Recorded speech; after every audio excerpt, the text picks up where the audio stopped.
Hi, and another level badge to render out. This is level 6, as you can see. I changed the posture slightly. I'm actually leaning a little bit more forward and pulling a more seriously funny face. So I'm going to just render it out and try to change the actual composition of the actual circle a bit better as well. So we'll just do the actual pencil sketch and see how it goes from there. Okay.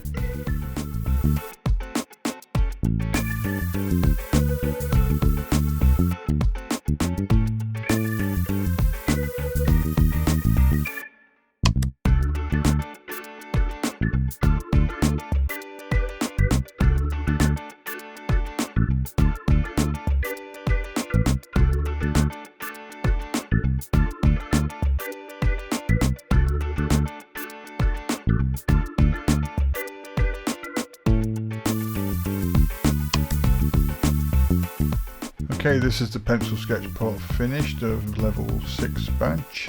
And there's a slight difference here. Usually it's just the head going out to the circle, but you'll notice here the hand going out, so it's just a slight change there.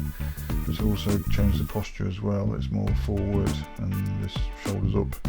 Anyway, that's the pencil sketch. I've enlarged the head, changed the facial features slightly, and we're going to render it out now. And as I said, we're going to change the background colour like we've done with all the others, and going to do a different effect on the 6 to make it look a different kind of metallic look. Okay, so we're going to start rendering now.